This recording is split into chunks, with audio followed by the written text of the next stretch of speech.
The first sign of trouble came on a Tuesday morning. Strange readings appeared on radar screens around the world.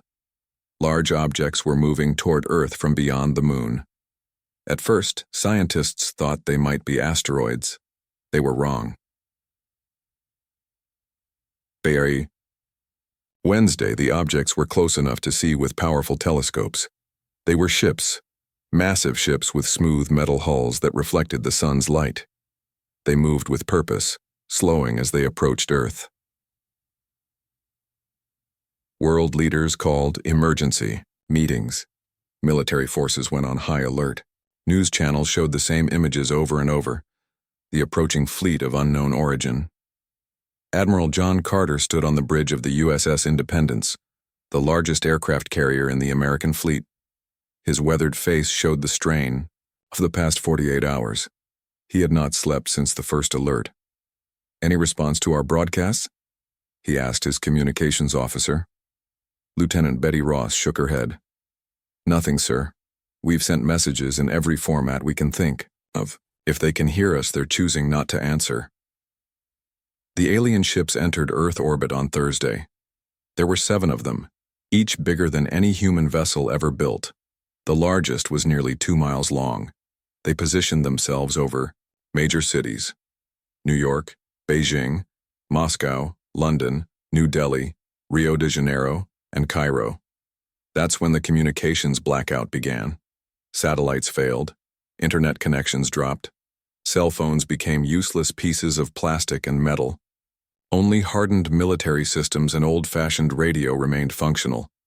At noon Eastern Time, every radio channel on Earth broadcast the same message: "People of Earth, we are the Zarnaxian Empire. Your world is now under our protection and authority. Resistance is not advised." The voice speaking these words sounded almost human, but with a strange metallic quality that sent chills down listeners' spines. President Susan Mitchell sat in the White House Situation Room, surrounded by her advisors. The room was dead silent after the broadcast ended. "What are our options?" she finally asked. Defense Secretary William Young cleared his throat. "Madam President, based on their technology level, limited, very limited. Our nuclear capabilities might damage their ships, but the fallout would devastate our own people. So we talk," she said. The meeting with the Zarnaxians took place the next day. A small shuttle descended from the ship hovering over New York. It landed on the grounds of the United Nations headquarters, which had been cleared of all personnel except for a welcome committee of world leaders. Emperor Vorax did not look as alien as people expected. He was tall, perhaps 7 feet, with pale bluish skin and eyes that seemed too large for his face. But he walked on 2 legs and spoke with a mouth. He wore an elaborate uniform covered in what appeared to be military decorations. Admiral Carter stood behind President Mitchell as she approached the alien leader. "On behalf of the people of Earth, I welcome you to our world," she said. Emperor Vorax's mouth twisted in what might have been a smile. "This is a charming custom," he said in perfect English, "pretending to welcome those who come to claim your resources. I have studied your history. Your own people have done this to each other many times." President Mitchell kept her diplomatic smile in place. "Perhaps we could discuss mutually beneficial arrangements. Earth has much to offer in terms of cultural exchange, and your world has minerals we need," Vorax interrupted. "You have a workforce that can extract them. That is what interests the Empire." Admiral Carter stepped forward. "And if we refuse?" The Emperor's large eyes blinked slowly. "Look to your skies, human. Each of my ships carries weapons that could turn your cities to ash. Would you like a demonstration?" The negotiations, if they could be called that, lasted 3 hours. When they were done, Earth had become the newest and most distant outpost of the Zarnaxian Empire. The terms were simple. Earth would provide resources and human labor to the Empire. In return, the Zarnaxians would not destroy major population centers. They would allow humans to continue their own governments, as long as those governments enforced Zarnaxian quotas. "This is temporary," President Mitchell whispered to Admiral Carter as they watched the Emperor return to his shuttle. "We'll find a way. Within a week, Zarnaxian overseers began establishing mining operations around the world. Humans were drafted to work in these operations. The aliens brought advanced machinery that could extract resources more efficiently than anything on Earth, but they needed human hands to operate and maintain this equipment. Life changed quickly. Food became scarce as farmland was converted to mining operations. Cities became crowded as people were displaced. Resistance was met with swift punishment, not mass destruction as threatened, but precise strikes that eliminated troublemakers without damaging valuable infrastructure. But deep beneath the Pacific Ocean, in a facility unknown even to most Earth governments, something was happening. Built inside a dormant underwater volcano, the base had been established decades earlier as a contingency against global catastrophe. Now it served a new purpose. Dr. Elaine Winters stood before a wall of monitors, each showing different aspects of her project. At 52, she was considered the most brilliant physicist alive. Her gray-streaked hair was pulled back in a severe bun, and she hadn't slept properly in days. "Progress report," she said to the room of engineers and scientists. Chief Engineer Paul Jackson looked up from his station. "The prototype engine is stable. Power output exceeds our projections by 17%. And the stealth systems? We've successfully masked all electromagnetic signatures. As far as any sensors are concerned, this facility doesn't exist. Doctor?" Winters nodded and turned to a secure video link. On the screen were the faces of 12 people, the Shadow Council that now guided Earth's true resistance. They included military leaders, scientists, and government officials who had been secretly selected before the occupation began. "Project Shadowfall remains on schedule," she reported. "The propulsion system works. The weapon systems are advancing, ahead of our timeline." "How long?" asked a man whose face was deliberately shadowed. "The Zarnaxians expect to strip our planet bare in 5 years," Dr. Winters replied, her voice firm and unwavering. "We need a fleet ready in 3. "Can you do it?" asked another council member. Dr. Winters looked around at her team. The best. Minds from around the world, smuggled into the facility in the chaotic days after the invasion. They were tired, scared, but determined. "We have to," she said simply. "There's no alternative." As the meeting ended, Dr. Winters walked to a massive viewing window that looked out into the facility's central chamber. There, taking shape in the enormous underwater hangar, was the skeleton of a ship unlike anything humans had built before. Its design incorporated principles learned from studying the Zarnaxian vessels, but improved upon with human innovation. "They think we're just another primitive species," she whispered. "They're going to learn how wrong they are." Above, on the surface, night fell on a conquered Earth. Zarnaxian ships glowed in the darkness as they maintained their silent watch. But beneath the waves, humanity's secret hope grew stronger by the day. 3 years passed under Zarnaxian rule. Life on Earth grew harder with each season. The aliens demanded more resources every month. Fields that once grew food now held mining equipment. The air in many cities turned gray with dust from the constant digging and processing. Commander Peter Rodriguez crouched behind a broken wall in what used to be downtown San Francisco. At 35, he had once been a Navy SEAL before the invasion. Now he led a small group of resistance fighters. They called themselves the Ghosts because they struck quickly and disappeared before the Zarnaxians could respond. "Movement at the gate," whispered Sam Garcia, the team's lookout. He pointed toward the Zarnaxian communications hub half a mile away. Rodriguez peered through his binoculars. A transport ship was landing. These ships usually brought new equipment or took away extracted minerals, but sometimes they carried information, data storage devices with orders from the Empire. "This is it," Rodriguez said to his team of 6. "Remember the plan. We get in, copy their data, and get out. No heroes today." They had spent weeks watching the guards' patterns. The Zarnaxians were creatures of habit. Every 4 hours there was a 5-minute window when the south entrance had minimal security. The team moved silently through the ruins. Years of fighting in these conditions had made them experts at staying hidden. They wore clothes made from materials that blocked Zarnaxian sensors, another secret development from underground labs. When they reached the facility wall, Lucy Chen, their tech expert, placed a small device against it. The device emitted a pulse that temporarily disabled the security system. "We have 3 minutes," she whispered. They slipped inside the compound. 2 Zarnaxian guards stood by the main door, their tall blue forms casting long shadows in the setting sun. Rodriguez gave a signal, and 2 team members fired darts from silent weapons. The darts contained a sedative developed specifically for Zarnaxian biology. The guards fell without making a sound.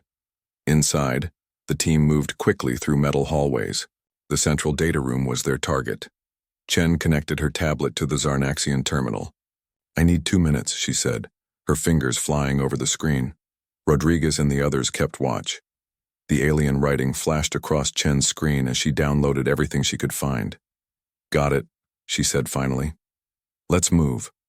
They were halfway to the exit when an alarm sounded. Red lights flashed along the corridors.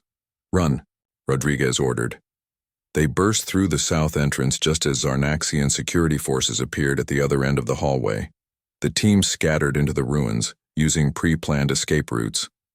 Hours later, they regrouped at their hidden base beneath an old subway station. Everyone had made it back safely. Chen immediately began working on the stolen data. "Most of this is routine stuff," she said, as she sorted through the files. "Mining quotas, shipping schedules." She stopped, suddenly her face going pale. "Wait, look at this." Rodriguez leaned over her shoulder. The translated text on her screen made his blood run cold. "Earth designated for total resource extraction. Estimated completion, 7 years. Planet habitability after process, 0%. They're going to destroy Earth," he said quietly. "Not just rule it, destroy it." The news spread quickly through secure resistance channels. Within days, it reached the underwater facility where Dr. Winters continued her work. The facility had grown enormously in 3 years. What had begun as a single hangar now sprawled across the seabed. Hidden shipyards had also been established, beneath the Antarctic ice and in vast caverns under the Sahara Desert. Dr. Winters called an emergency meeting with her team leads. "The timetable has changed," she told them. "We need to be ready in 12 months, not 24. Chief Engineer Jackson shook his head. "That's impossible. We've built the prototypes, but full production of a fleet—" "Not impossible," interrupted a new voice. Captain Lisa Franklin stepped into the room.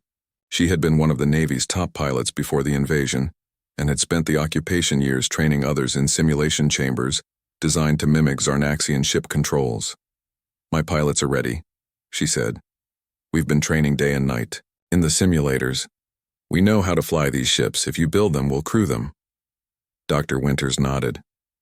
"Then we build faster. The dark matter drive is stable now. It gives us speed and stealth capabilities the Zarnaxians can't detect. The dark matter drive was the breakthrough that made everything possible. It bent space in ways that traditional physics couldn't explain. A ship equipped with this drive could move faster than light without entering what humans had previously called hyperspace. More importantly, it left no energy signature that Zarnaxian sensors could detect. Work accelerated at all 3 hidden shipyards. Resources that had been carefully stockpiled were now used at a rapid pace. The resistance network around the world focused on stealing more materials from Zarnaxian depots. 6 months later, Captain Franklin stood in the massive underwater hangar, looking up at the completed form of the UES Defiance. The ship was sleek and dark, unlike the bulky Zarnaxian vessels. It was designed for speed and surprise. "She's beautiful," Franklin said to Dr. Winters, who stood beside her. "And deadly," Winters added. "The quantum torpedoes can disable a Zarnaxian capital ship with a single direct hit, but we only have a limited supply." "How many ships will be ready for the first strike?" Franklin asked. 10. Not enough to win a prolonged battle, but enough for what we need to do." The plan was simple in concept, though extremely dangerous in execution. Intelligence from resistance cells indicated that the Zarnaxians were planning a grand ceremony in Earth orbit. The 5th anniversary of their successful conquest would bring together regional governors from across the Zarnaxian Empire. Emperor Vorax himself would attend. It was the perfect opportunity for humanity's first strike. "We won't get a second chance," Franklin told her newly assembled crew 1 month later. They stood in the Defiance's briefing room. Men and women from different countries, different backgrounds, all united by a single purpose. The Zarnaxians don't know we have this technology. Surprise is our only advantage. Lieutenant Kevin Murphy, the ship's weapons officer, studied the tactical displays. "We could take out the Emperor's ship completely," he suggested. "Cut off the head." Franklin shook her head. "That's not the mission. We need to show them we can hurt them, that we have capabilities they don't understand. We disable their ships. We don't destroy them unless absolutely necessary." "They wouldn't show us the same mercy," someone muttered. "That's why we're different," Franklin replied firmly. "That's why we'll win." The day of the ceremony arrived. 10 stealth destroyers, led by the Defiance, prepared to launch from their hidden bases. Under cover of a magnetic storm, something the Resistance had learned to create using stolen Zarnaxian technology, they would approach the gathered alien fleet completely undetected. Captain Franklin sat in the command chair of the Defiance. Around her, the crew worked at their stations with focused intensity. This was the moment they had trained for. "Dark matter drive engaged," reported the navigation officer. "Weapon systems ready," added Lieutenant Murphy. Franklin took a deep breath. Everything depended on what happened in the next few hours: the freedom of Earth, the survival of humanity. "Launch," she ordered. The Defiance rose silently from the depths of the Pacific Ocean. Water streamed from its hull as it broke the surface. Then, with barely a ripple of disturbance, it shot upward into the sky. 9 other ships did the same from their various hiding places around the world. Earth's secret fleet was on the move. The Zarnaxian Empire was about to receive the surprise of its 1,000-year existence. Space near Earth buzzed with activity. Dozens of Zarnaxian ships gathered for the celebration. Their metal hulls gleamed in the sunlight as they formed a parade formation around the largest vessel, the Imperial flagship where Emperor Vorax would address his governors. From the bridge of the UES Defiance, Captain Lisa Franklin watched the alien fleet through special viewing screens. The dark matter drive kept her ship and the 9 others completely hidden from Zarnaxian sensors. "Look at them," whispered her first officer, Jack Nelson. "They have no idea we're here." Franklin nodded. "Status report on all ships?" "All 10 vessels in position and awaiting your command," replied Communications Officer Diane Lewis. "No detection from enemy sensors." The Earth fleet had positioned itself in a wide circle around the gathering. Each human ship was assigned specific targets. The Defiance would lead the attack against the Imperial flagship itself. Lieutenant Kevin Murphy stood at the weapon station, his hand hovering over the controls for the quantum torpedoes. These weapons were Earth's greatest achievement, created by studying Zarnaxian technology and improving upon it. "Remember the plan," Franklin said to her crew. "We target their engines and weapon systems. We want to disable, not destroy." On the main Zarnaxian ship, Emperor Vorax stood before his assembled governors. Large screens projected his image to all the gathered vessels. "5 years ago, we added another primitive world to our glorious empire," the Emperor said. His voice was broadcast to every Zarnaxian ship. Earth's hidden fleet intercepted the transmission. "Earth has proven to be a valuable acquisition. Its resources have enriched our central worlds, and its labor force has been adequately productive." The governors applauded. None noticed the slight shimmer in space as 10 human ships moved closer. "When total resource extraction is complete," Vorax continued, "we will—" He never finished the sentence. At Franklin's command, all 10 Earth ships fired simultaneously. The quantum torpedoes streaked through space, visible only in the last seconds before impact. They struck with pinpoint accuracy, disabled engines, knocked out weapons arrays, and disrupted communication systems. The Imperial flagship rocked violently as 2 torpedoes hit its main engine. Alarms blared throughout the Zarnaxian fleet. Confusion reigned as their sensors struggled to identify the attackers. Direct hits on all primary targets, Murphy reported, his voice steady despite the enormity of what they had just done. Enemy flagship engines disabled. Their weapon systems are powering up but at reduced capacity. All ships execute secondary attack pattern, Franklin ordered. The Earth fleet moved with practiced precision, changing positions to target different vessels. The element of surprise was gone now, but the Zarnaxians remained in disarray. They had never been attacked this way before. On his damaged flagship, Emperor Vorex roared with anger. "Find them! Destroy them!" "We cannot locate them on sensors, Emperor," a frantic officer replied. "They appear and disappear." The dark matter drive allowed the Earthships to briefly shift partially out of normal space, making them impossible to target accurately. When they reappeared, it was to fire another volley of torpedoes before vanishing again. The battle lasted just 20 minutes. When it was over, a third of the Zarnaxian fleet hung dead in space, not destroyed, but disabled. The rest, including the damaged Imperial flagship, retreated to defensive positions. "All ships report," Franklin called as the Earth fleet regrouped at their predetermined rallying point on the far side of the moon. "Minor damage to the Liberty and the Courage," Lewis reported. "No casualties, all other ships intact." Franklin allowed herself a small smile. They had done it. Humanity had struck its first blow against the Empire. "Send the message," she ordered. Communications Officer Lewis transmitted the prepared statement on all frequencies used by the Zarnaxians. To Emperor Vorex and the Zarnaxian Empire, this was a demonstration. Earth is not conquered. Earth will never be conquered. We now have the means to fight back. Consider your next actions carefully. As the Earth fleet prepared to return to their hidden bases, Franklin addressed her crew. "Today we showed them that humans are not helpless. This is just the beginning." The Defiance and its sister ships slipped back into Earth's atmosphere under cover of darkness. Using the dark matter drive, they returned to their underwater and underground bases without detection. News of the attack spread quickly through resistance channels. In labor camps and mining operations across the world, humans heard whispered accounts of the battle. Hope, nearly extinguished during 5 years of occupation, began to flicker again. Commander Rodriguez and his team listened to the reports in their underground base. "I wish I could have seen their faces," Garcia said, grinning. "The real fight is just starting," Rodriguez cautioned.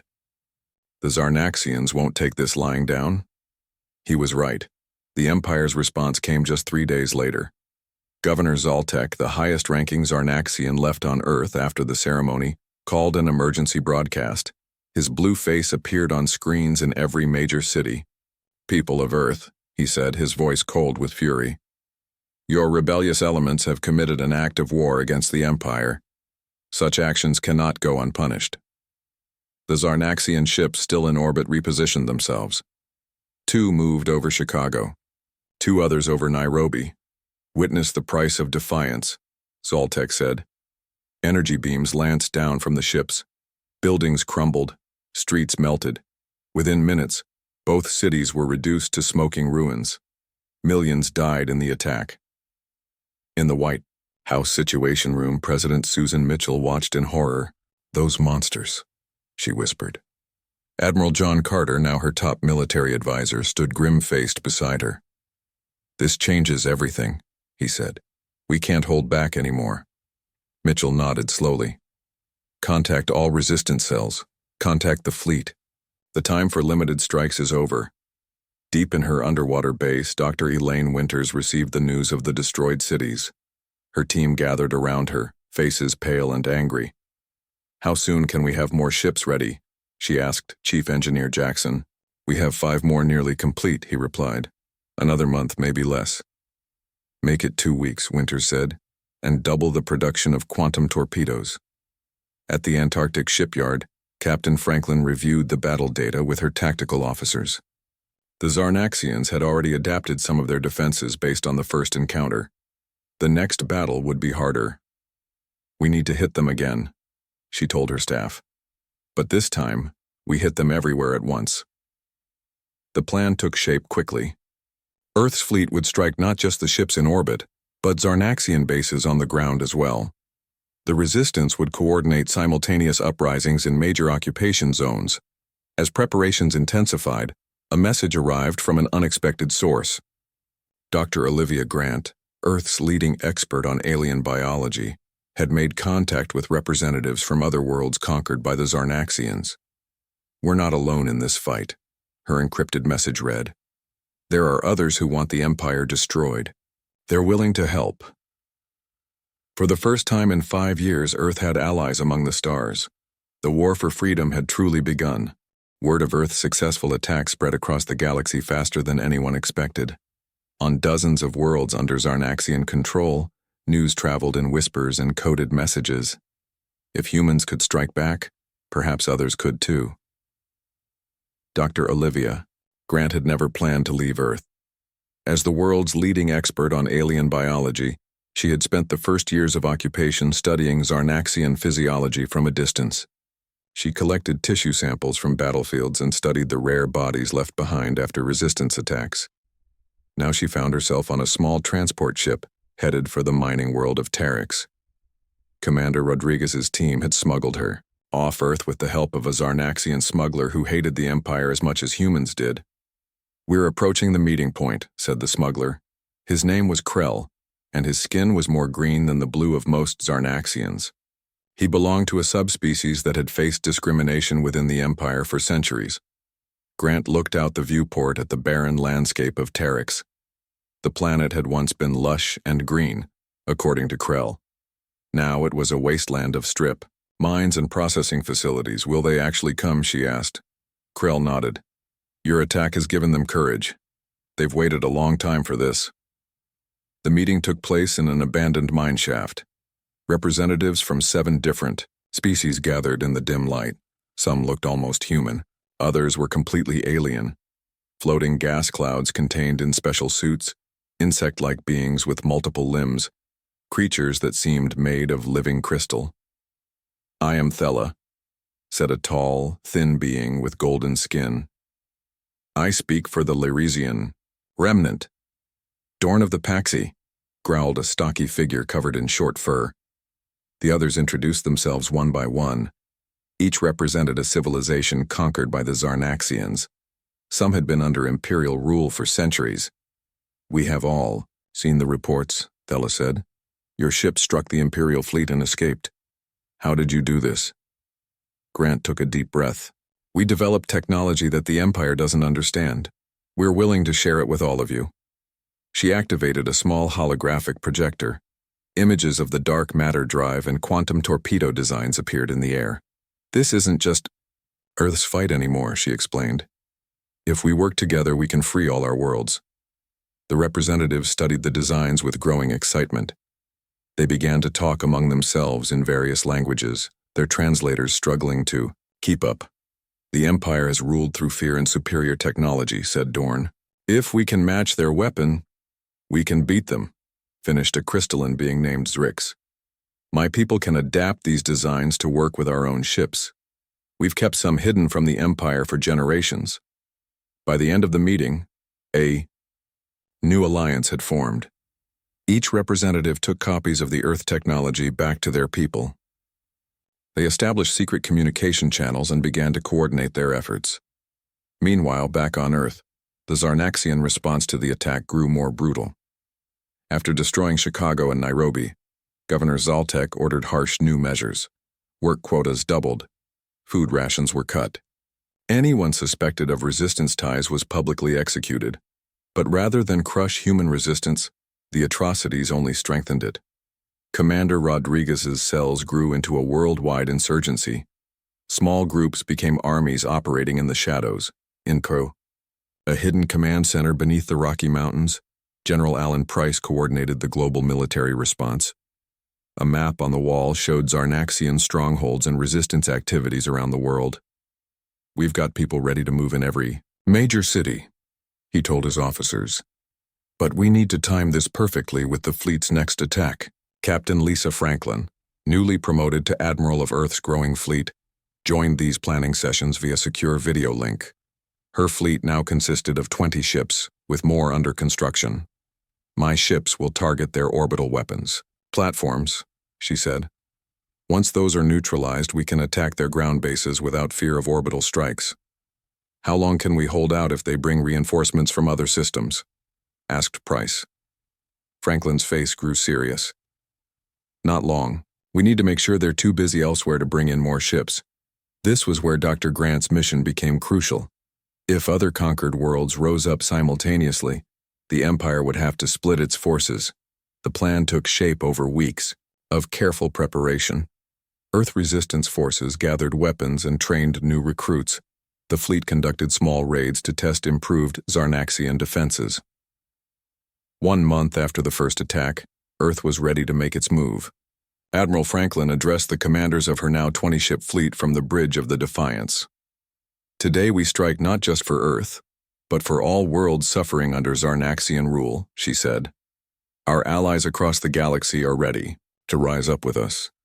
The fleet launched under cover of a powerful storm. They used the dark matter drive to approach Zarnaxian positions undetected. This time, they targeted the 12 weapons platforms that the Empire had placed in orbit after the destruction of Chicago and Nairobi. Lieutenant Murphy, now commanding his own ship, the UES Courage, led the first wave of the attack. All ships, target designated platforms and fire on my mark, he ordered. 3, 2, 1, mark. Quantum torpedoes streaked toward the Zarnaxian platforms. The aliens had improved their defenses, and energy shields flickered to life around their installations. But the torpedoes had been modified too. They phased partially, out of normal space, passing through the shields before rematerializing to detonate against the platform's hulls. 11 of the 12 platforms were destroyed or disabled in the first volley. The remaining platform managed to fire on one of the Earthships, the UES Liberty, causing significant damage before it too was silenced. Liberty reports heavy casualties, Communications Officer Lewis told Admiral Franklin. They're withdrawing from the battle. Franklin nodded grimly. Tell all ships to proceed with Phase 2. The fleet repositioned to attack Zarnaxian ground bases. As they did, resistance forces around the world launched their coordinated uprising. Mining operations were sabotaged. Labor camps were liberated. Zarnaxian administrative centers came under attack. Governor Zaltek, caught unprepared by the scale of the assault, sent desperate messages to the Imperial homeworld requesting reinforcements. But similar messages were flooding in from across the Empire. On 17 different worlds, former subjects of the Zarnaxian Empire rose up in rebellion. Ships using adapted versions of Earth's dark matter drive struck Imperial fleets throughout the galaxy. For the first time in its 1,000-year history, the Empire was fighting a war on multiple fronts. In his fortified command center, General Price received reports of victories and defeats from around the world. The Sydney resistance has taken control of the entire city, an officer reported, but we've lost contact with the Moscow group. And the fleet? Price asked. Admiral Franklin reports all primary targets neutralized. Zarnaxian ground forces are cut off from orbital support. Price allowed himself a small smile. We need to hold out just a little longer, he told his officers. The Empire is stretched thin across too many fronts now. Across the galaxy, on the mining world of Terex, Dr. Grant watched as former slaves overwhelmed their Zarnaxian overseers. Similar scenes played out on world after world as the carefully coordinated rebellion spread. The Empire that had seemed invincible just months ago now struggled to maintain control. But the Zarnaxians still had vast resources and fleets that had not yet been engaged. The true test was yet to come. For Earth and its new allies to win their freedom permanently, they would need to strike at the heart of the Empire itself. After a year of fighting across Earth and the solar system, the tide of war had shifted. What began as a desperate act of resistance had grown into a galactic rebellion. Earth's fleet had expanded to 50 vessels, each equipped with the revolutionary dark matter drive and quantum weapons. Admiral Lisa Franklin stood on the bridge of the UES Defiance, looking at the stars through the main viewport. The ship had been damaged and repaired many times during the past year. Battle scars marked its hull, but it remained the pride of Earth's fleet. Status report, she said to her bridge crew. All ships report ready, Admiral, said Communications. Officer Lewis, who had stayed by Franklin's side through every battle. Allied fleets are standing by at their jump points. Franklin nodded. In the past year, Earth had formed strong bonds with 5 other liberated worlds. Each had contributed ships to what they now called the Freedom Fleet. Together, they had freed a dozen systems from Zarnaxian control, but they all knew the Empire would never truly fall until its central command was destroyed. Intelligence gathered by Dr. Grant and her alien contacts had revealed that the Zarnaxian Empire maintained control through a massive quantum communications array on their homeworld. This array coordinated their vast fleets across the galaxy. If it could be disabled, Imperial forces would be thrown into chaos. It's time, Franklin said. She opened a channel to all Earth ships. This is Admiral Franklin. Today we take the fight directly to the Zarnaxian homeworld. No enemy has ever reached it in the Empire's 1,000-year history. We will be the first. She paused, looking at the faces of her crew. Some had been with her since the first battle. Others had joined later as more ships were built. All were ready to risk everything for Earth's freedom. This isn't about revenge, she continued. This is about freedom, not just for Earth but for every world under their control. Good luck to us all. The largest dark matter jump ever attempted was about to begin. Using coordinates provided by the Silvari, an ancient race who had mapped the galaxy before the Zarnaxians rose to power, Earth's fleet prepared to jump directly to the Empire's homeworld. All ships prepare for jump on my mark, Franklin ordered. 3, 2, 1 mark. The dark matter drives engaged simultaneously. Space seemed to fold around the fleet. For several seconds, the ships existed partly in normal space and partly somewhere else. Then they reappeared, and the view screens showed a new world before them. The Zarnaxian homeworld was beautiful in a strange way. 3 moons orbited the blue-green planet. Massive cities covered large portions of the surface, glowing with light. And in orbit, a ring of defense platforms surrounded the planet, along with hundreds of warships. "We're detected," reported Lieutenant Ben Walsh at the tactical station. "Enemy vessels are powering weapons." "All ships, battle formation," Franklin ordered calmly. "Proceed as planned." The Freedom Fleet split into 3 groups. The main force, led by the Defiance, headed straight for the orbital defenses.